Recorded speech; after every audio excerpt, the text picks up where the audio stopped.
Pernahkah Anda mendengar tuduhan ini? Yesus tidak pernah dianggap Tuhan dalam Alkitab. Sebagian orang bahkan berkata, Yesus baru dijadikan Tuhan oleh Paulus. Tetapi pertanyaannya sangat sederhana. Apakah benar, tidak ada seorang pun dalam Alkitab yang menyebut Yesus Tuhan? Mari kita lihat langsung dari teks Alkitab.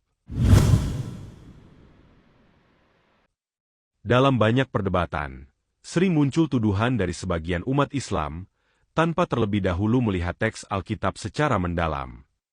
Tuduhan pertama adalah ini. Yesus tidak pernah disebut Tuhan dalam Alkitab.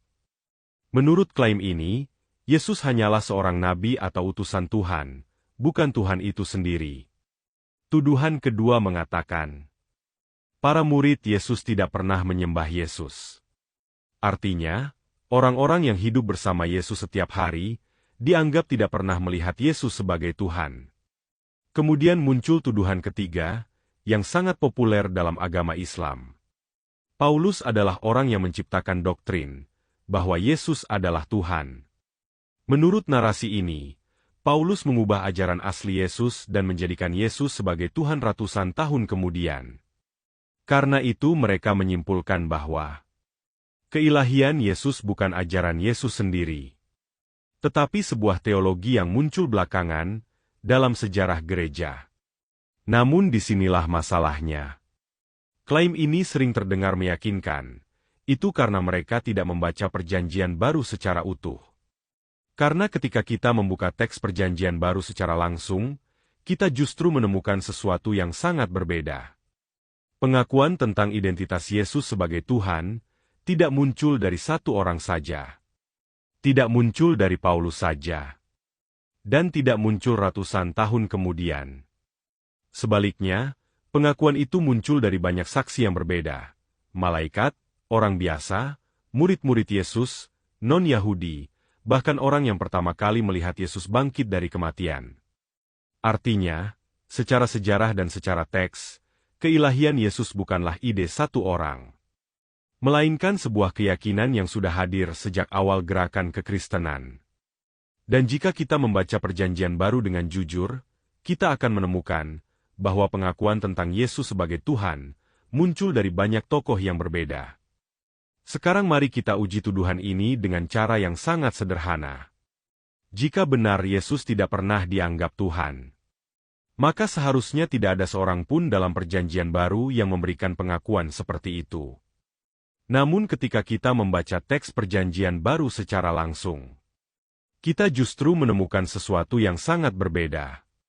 Pengakuan tentang identitas Yesus muncul berulang kali. Dan datang dari banyak tokoh yang berbeda. Bukan dari satu orang, bukan dari satu kelompok, dan bukan dari satu periode waktu saja. Yang mengejutkan adalah ini. Kesaksian tentang siapa Yesus sebenarnya, datang dari berbagai latar belakang yang sangat berbeda. Ada yang berasal dari surga, ada yang berasal dari para nabi, ada yang berasal dari murid-murid Yesus sendiri, ada juga yang berasal dari orang-orang biasa, yang mengalami perjumpaan dengannya. Bahkan ada yang berasal dari orang yang menyaksikan langsung kebangkitan Yesus dari kematian. Jika semua kesaksian ini digabungkan, kita menemukan sebuah pola yang sangat jelas. Pengakuan tentang Yesus sebagai Tuhan tidak muncul secara tiba-tiba. Dan tidak muncul dari satu tokoh saja, melainkan muncul dari banyak saksi yang berbeda di sepanjang narasi Perjanjian Baru. Karena itu, mari kita lihat satu persatu. Siapa saja tokoh-tokoh dalam Alkitab yang memberikan kesaksian tentang identitas Yesus? Mari kita mulai dari yang pertama, Malaikat Gabriel. Dalam Lukas 1 ayat 32 mengatakan demikian, ia akan menjadi besar dan akan disebut Anak Allah yang Maha Tinggi. Dan Tuhan Allah akan mengaruniakan kepadanya tahta Daud, bapa leluhurnya. Pernyataan ini disampaikan sebelum Yesus lahir. Dalam tradisi Yahudi, gelar Anak Allah yang Maha Tinggi bukan sekedar gelar kehormatan biasa. Gelar ini menunjuk pada hubungan yang unik dan ilahi dengan Allah sendiri. Artinya, sejak awal narasi Injil tentang identitas Yesus, sudah ditempatkan dalam kategori yang melampaui nabi biasa. Kedua, Elisabet. Lukas 1 ayat 43 mengatakan demikian, "Siapakah aku ini, sampai ibu Tuhanku datang mengunjungi aku?" Elisabet menyebut bayi dalam kandungan Maria sebagai Tuhanku. Perlu diperhatikan bahwa ini terjadi ketika Yesus belum lahir. Belum ada pelayanan, belum ada mujizat, bahkan belum ada murid. Artinya, pengakuan ini muncul sangat awal dalam cerita Injil, jauh sebelum teologi gereja berkembang. Yang ketiga, para malaikat. Lukas 2 ayat 11 berbunyi demikian, "Hari ini telah lahir bagimu juru selamat, yaitu Kristus Tuhan, di kota Daud." Para malaikat tidak hanya menyebut Yesus sebagai Mesias. Mereka menggunakan frasa yang sangat kuat, Kristus Tuhan. Dalam bahasa Yunani digunakan kata Kyrios, istilah yang dalam tradisi Yahudi sering dipakai sebagai pengganti nama Allah.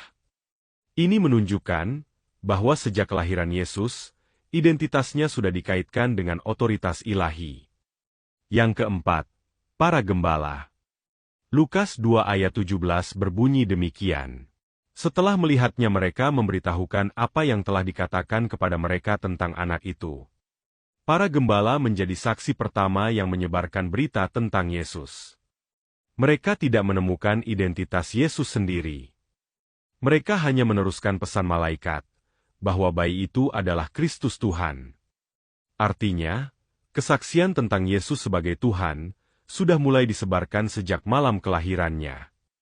Yang kelima, Yohanes Pembaptis. Yohanes 1 ayat 29, berbunyi demikian, "Lihatlah anak domba Allah yang menghapus dosa dunia." Dalam teologi Yahudi, pengampunan dosa berasal dari Allah. Ketika Yohanes Pembaptis menyebut Yesus sebagai anak domba Allah yang menghapus dosa dunia, ia memberikan Yesus peran yang hanya dimiliki oleh Allah dalam rencana keselamatan. Ini adalah pengakuan bahwa Yesus memiliki otoritas ilahi dalam penebusan dosa. Yang keenam, Natanael. Yohanes 1 ayat 49 berbunyi demikian, "Rabi, engkau anak Allah, engkau Raja Israel." Natanael menyatakan pengakuan ini setelah ia melihat pengetahuan supranatural Yesus tentang dirinya. Dalam konteks Injil Yohanes, gelar anak Allah bukan hanya gelar politik. Gelar ini menunjuk pada identitas unik Yesus, yang berasal dari Allah sendiri. Yang ketujuh, para murid. Matius 14 ayat 33, yang berbunyi demikian, "Sesungguhnya engkau anak Allah." Pengakuan ini terjadi setelah Yesus berjalan di atas air dan meredakan badai. Hal yang sangat penting adalah ini, para murid menyembah Yesus. Dalam tradisi Yahudi yang sangat monoteistik, penyembahan hanya boleh diberikan kepada Allah. Faktanya, bahwa Yesus menerima penyembahan, ini menunjukkan bahwa identitasnya dipahami dalam kategori ilahi.